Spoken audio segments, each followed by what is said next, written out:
un propósito particular. Entonces, en el sentido, hermanos, de los ángeles de Dios y respecto a las obras de las tinieblas y a los espíritus inmundos, hay muchos pensamientos, hermanos, que son solamente temores de las personas. Necesitamos, al aprender de esto, encontrar siempre las bases bíblicas, ¿de acuerdo? Encontrar los fundamentos de la palabra de Dios y a partir de ello comenzar. Ahora miren, creo que Dios ha permitido que nosotros no veamos con nuestros ojos naturales la actividad del mundo espiritual, porque si nosotros lo viéramos, quizás viviríamos atemorizados o viviríamos, no podríamos desarrollar una vida normal. Dios ha querido que esto no sea algo que cualquiera lo pueda ver, sino para que pueda conducirse y para que sobre todo pueda confiar en Dios, que nosotros confiemos en Dios. Los ángeles obedecen a la palabra de Dios. Recuerden que Jesús decía, ¿verdad? Que mandará a sus ángeles para protegernos. Entonces, cuando Jesús es apresado antes de ir a la cruz, recuerdan a Pedro que saca la espada y corta la oreja de Malco, y el Señor le dice: Pedro, no hagas esto, porque el que espada muere, el que a hierro mata, a hierro muere. ¿No sabes que yo puedo pedirle a mi Padre que me envíe 12 legiones de ángeles, que son 144,000 ángeles? Y aquí acaban con todo. Recuerden en la Biblia, hermanos, que un ángel de Dios pudo matar hasta miles de personas en un movimiento rápido. Así en un momento, hermanos, pudo un ángel de Dios acabó con una cantidad de soldados inmensa. Imagínense ahora 12 legiones de ángeles hubieran acabado con todo el imperio romano, hermanos, en un instante, y el Señor hubiera quedado libre. Pero no era la voluntad del Padre que esto sucediera. La voluntad del Padre era que Jesús fuera a la cruz. ¿De acuerdo, hermanos? Entonces, los ángeles de Dios son muy poderosos. Los ángeles de Dios pueden hacerse visibles. Los ángeles de Dios en algún momento de nuestra vida pueden estar por allí y nosotros no nos damos cuenta, ¿ok? Están cercanos, no están lejanos. Pero la realidad es que también hay un mundo de oscuridad. Un mundo de oscuridad existe, hermanos, porque existe la luz. Y el hecho de la creación y el hecho de que Dios creara todas las cosas, porque dice, ¿verdad?, que las cosas visibles fueron hechas de las invisibles. Y cuando Dios creó este mundo, cuando no existía nada, Él tuvo que hacer un espacio para nosotros, porque Él es el que lo llena todo en todo, y Él siempre ha existido. Él es el eterno, inmortal, invisible, por la eternidad y hasta la eternidad. Él siempre ha sido, pero la creación no existió. Así que cuando Dios decide crear la creación, tiene que crear un vacío. Y cuando Dios crea un vacío donde Él va a dar lugar para crear el universo, entonces en ese vacío surgen las tinieblas, hermanos. ¿Sí? Ahí es donde surgen, donde emergen. Haga de cuenta que como cuando el oro está siendo perfeccionado, ¿qué es lo que pasa con el oro? Empieza a salir la escoria encima. Y hay que retirar la escoria. Estaba en el oro, ahí está, pero tuvo que retirarse. Entonces recuerden, hermanos, Génesis 1:1, en el principio creó Dios los cielos y la tierra estaba desordenada y vacía. Como resultado de esta acción de Dios, ¿verdad?, dejar un espacio para que empezase a existir toda la creación, ¿sí?, para que emanase de Él toda la creación. Entonces, en esto, hermanos, en este hecho quedó implicado la acción de las tinieblas y la oscuridad. Hubo un lugar para ellos, ¿ok? Y bueno, pues entonces aquí tenemos al personaje que para muchas personas es un rival de Dios, pero hermanos, queremos componer esta idea equivocada. Satanás no es rival de Dios, no hay comparación. No es rival de Jesús. Satanás no es rival de Jesús, y no porque no sea opositor, sino porque no hay comparación. Dios es infinito y Satanás es un ser creado. Era un ángel. Ustedes saben el relato de Luzbel, la luz bella, ¿no? El ángel que estaba en la presencia de Dios, que llevaba las alabanzas a la presencia de Dios. Entonces se revela y quiere tomar el trono de Dios.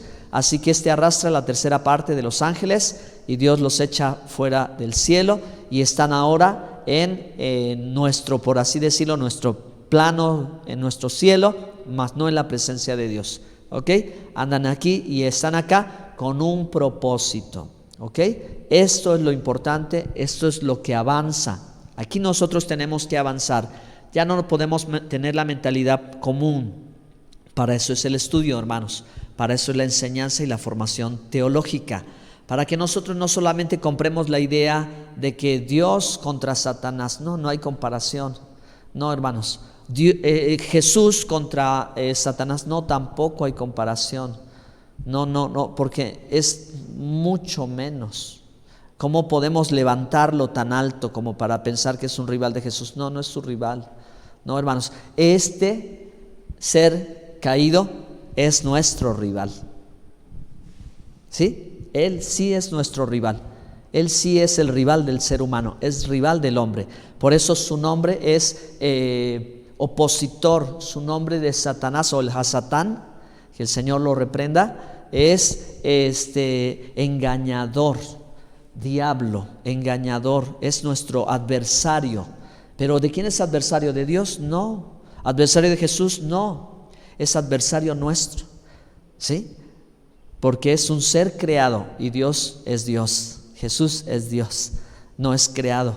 Pero Satanás, si es un ser, era un ángel que dio lugar a la maldad y se extravió en ella.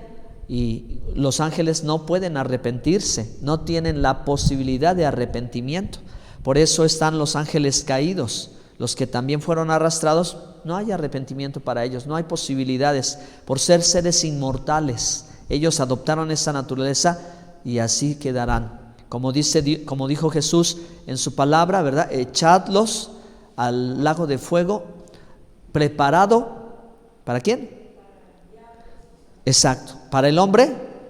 No está preparado para el hombre. Estaba o está preparado para el diablo y sus ángeles, aquellos todos que se rebelaron a la presencia de Dios, y ellos ya no tienen oportunidad de arrepentimiento, ¿verdad? No hay remisión de su pecado, no hay, así que allá van. Y entonces ya la Biblia dice, ¿verdad? Pues que el hombre no fue creado para ese lugar. El hombre fue creado para estar en la presencia de Dios, y sin embargo, por causa del pecado y por no querer recibir el regalo de la salvación, el perdón de sus pecados, ahora va a tener lugar el hombre también con el diablo y con sus ángeles, ¿verdad? Si no se arrepiente, el hombre debe de arrepentirse y regresar a Dios. Entonces, hermanos, hay muchos asuntos respecto de este personaje, de este ángel, un ser creado, un ser limitado, porque a veces le damos demasiado poder, ¿verdad? Y las ideas que corren alrededor, las historias, las películas de terror, todo le asigna algo mucho mayor.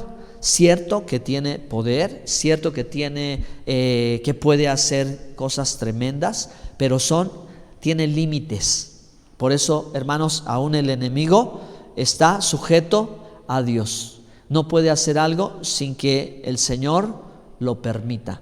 Y si Dios lo permite, ¿por qué lo permite? Por un buen propósito.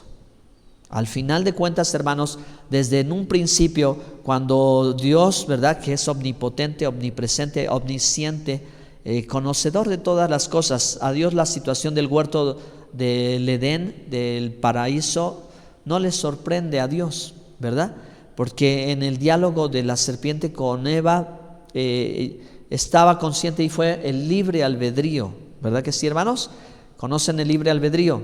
El libre albedrío es la decisión si obedezco al Señor o no lo obedezco. Y Eva tomó esa decisión y Adán tomó esa decisión, ¿de acuerdo? Sabía que estaba la posibilidad, sí estaba la posibilidad. Por eso Dios puso todo el huerto y puso al centro el huerto el árbol del conocimiento del bien y del mal y el árbol de la vida. Así que la serpiente hace, ¿verdad?, tropezar a Eva, tomar el fruto del árbol del conocimiento del bien y del mal, y comienza el engaño, ¿verdad? Con que Dios os ha dicho, o sea, cuestiona la palabra de Dios, pero sabe que cuando pruebes el fruto seréis como Dios. Entonces, aquí esta es la labor, la función de él, de engañar y de seducir. Y entonces Eva piensa, da la posibilidad, en su mente cabe la posibilidad, lo piensa por un momento, a lo mejor si Dios no quiere que yo sepa esto. Y quizás no quiere porque, ¿por qué no quiere Dios? Ahí está el punto. Dios no quiere porque no me quiere tanto. Dios no quiere porque no me lo quiere dar. Dios no quiere porque no quiere que yo esté así a su nivel. Pensamientos que pueden haber sido los que dieron la posibilidad, y en últimas instancias a lo que mucha gente ha pensado a lo largo de la historia: Dios es malo. Dios es malo porque no me lo quiere dar. No, hermanos, definitivamente no. Ese fue y es y seguirá siendo para todas las personas que piensan que Dios es malo y que Dios actúa. No, no es. Él es bueno todo el tiempo. Dios no se puede negar a sí mismo, hermanos. Dios no cambia, Él no cambia. Y si estas cosas acontecieron y Dios permitió que este ser interactuara hacia la humanidad, era finalmente con un propósito. ¿De acuerdo? Ese propósito no siempre es sencillo de comprender, pero yo quisiera ayudarles y compartirles, hermanos, cómo aún este personaje viene a provocar en el ser humano su crecimiento. Porque, hermanos, Dios a nosotros, a los seres humanos, nos dio la oportunidad de crecer. Nosotros somos seres que podemos cambiar. Nosotros podemos decidir, tenemos libre albedrío, podemos optar hacia dónde dirigirnos, y Dios permite, hermanos, también que nosotros maduremos. Así que finalmente, para hacer un poquito más sencilla la explicación, si alguien va a competir, por ejemplo, ahora que han estado muy de moda los competidores de Chihuahua o de Coahuila, ¿cómo se llaman estos competidores? Exactamente, ¿verdad? Los raramuris ganaron campeonato, están ganando las carreras de 64 kilómetros por ejemplo, creo que en Noruega o no sé qué país ganó una jovencita, hermano, de aquí de Coahuila o de Chihuahua, de la tribu raramuri, de la comunidad raramuri, y corrió y han corrido y son ganadores. Entonces yo quiero aprender a correr, porque yo quiero venir a Maltrata corriendo todos los domingos. ¿Qué puedo hacer? Si yo empiezo solo, mi misión en esto es, mi misión que yo voy a subir corriendo aquí, me voy a comprar mis tenis, mis shorts y todo, y voy a llegar acá. Voy a llegar como a las 10 horas, yo creo, a lo mejor no llego, ¿verdad? Porque no estoy en condición. ¿Qué es lo que necesito? Necesito un entrenador. Necesito alguien que sea mi coach. Así que puedo tener un coach que me diga: ándale, esfuérzate, échale, sí. Y quizás llegue en 4 horas. Pero yo digo, pues yo generalmente me hago 1 hora de tiempo. ¿Quién puede hacer 1 hora de tiempo? Los raramuris. Pues me voy a poner a competir con ellos, a ver si llego, ¿no? Entonces tengo a este opositor que es pues mucho más fuerte que yo, pero que va a estar allí para que a mí me empuje y me empuje y me empuje a superarme. Entonces, hermanos amados, una persona normal no vive y no hay modo de que pueda ser instada a hacer algo que no quiere, ¿sí? Entonces, en el ámbito de las tinieblas y todo esto, no hay cómo, mientras uno no le dé oportunidad, no hay como pueda influir, no hay como pueda entrar, no hay como te pueda guiar, no hay como te pueda ordenar: haz esto. El ser humano lo hace, ¿por qué? Porque toma la decisión. Muchas veces la respuesta a la influencia de los dardos de fuego del maligno, las voces que pueden hablar y dicen: ándale, órale, aprovecha ahorita, que no sé qué, es no. No es la respuesta con que se termina una influencia espiritual o una tentación. De Dios, hermanos, nunca viene la tentación, ¿ok? Dios no tienta a nadie, dice Santiago. ¿De dónde viene? Muchas veces viene de esta influencia maligna que ve ocasión y oportunidad y te quiere engañar. El arma principal del enemigo es el engaño, la mentira. Por eso Jesús dijo: vuestro padre es el diablo, porque es padre de mentira, ¿sí? El padre de la mentira es el enemigo. Así que su principal arma, ¿cuál es? engañar. Ahora, el engaño, hermanos, es sutileza total, es seducción. El enemigo, hermanos, no se anda apareciendo y exhibiéndose por allí con los cuernitos y la capita. Eso ha sido producto de la invención, porque sería una simplonada. O sea, sería muy simple. No, es que yo tuve una lucha con el enemigo y nos agarramos a golpes. No, hermanos, eso es un ser poderoso. No entra así. Él es sutil, él entra de otra manera. Él entra con el engaño. Él entra en la manera en que uno ni se entere. Generalmente, hermanos, el enemigo entra, hace, se retira y ya nada más después observa cómo ya puso de cabeza a la familia, cómo ya puso de cabeza a los niños, cómo ya creó, simplemente con mucha astucia. O sea, su estrategia es que no lo noten, porque si lo notan, entonces ya lo puedes discernir y lo puedes echar fuera. Pero si tú no lo notas, o sea, el trabajo de él no está tanto, hermanos, como se trata de vender hoy en las películas y en las teles de las películas, pues, del monstruo y todo eso. Puede ser que sí, no lo sabemos, ¿verdad? Dios nos libre de esas cosas, pero él sí trabaja con el orgullo. Eso sí lo alimenta y uno nunca se da cuenta, ¿sí? La envidia la alimenta, ¿sí? Y toda esa clase de resentimientos que están adentro. Entonces, ¿qué hace? Él nos manda sus dardos, nos habla. ¿Con qué te pasó? Pues tú deberías de hacer esto, y empieza a hablar al oído sin que nos demos cuenta, y cuando reaccionamos ya nosotros hicimos lo que no queríamos hacer. ¿Vamos bien, hermanos? ¿Ok? Tenemos que discernir la voz que nos habla. No tenemos que darle lugar, porque Jesús dijo: del corazón del hombre salen los malos deseos, las malas intenciones, lo que contamina al hombre. Ahora, hermanos, ya para pasar a la última parte, porque el tiempo pasa rápido, este aspecto de los espíritus inmundos o los demonios nunca van a afectar la vida de una persona si una persona no peca. Y para que una persona no peque, pues eso es algo imposible, ¿ok? Nuestra naturaleza como seres humanos es de ser pecadores. Todo aquel que es un ser humano se constituye en pecador. ¿Quién lo dice? La Biblia. ¿Quién lo dijo más específicamente? El más sabio hombre llamado Salomón, ante la presencia de Dios en la inauguración del gran templo, porque todo hombre es pecador. Esta es una verdad teológica que nos define a nosotros. No tenemos que sacar nuestra lista para decir: yo me acuerdo que hice esto malo. Cuando vienes a este mundo, naces bajo esta naturaleza de pecado, ¿ok? La cual Dios quiere cambiar a través de Jesucristo.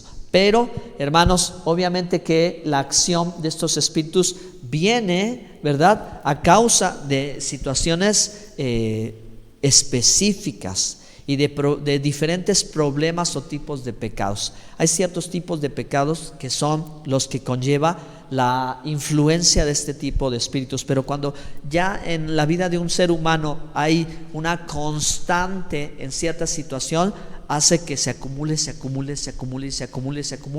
hasta que encontramos las historias como María Magdalena, una mujer que dice que estaba dominada por 7 demonios. Entonces, ¿cómo llegó ella a este punto? Y eso es, hermanos, lo que la Biblia nos enseña respecto de cómo llegó una persona a este grado, ¿sí? Y la Biblia nos va a mostrar por qué existe la sanidad interior y la necesidad de la liberación espiritual. Porque una persona normal, un niño normal, estaba viendo un video ayer de un niño hermoso, un bebé lindo, rubio, de ojos azules, bien cuidado, bien amado, bien querido en su infancia, pero se transforma en un feminicida.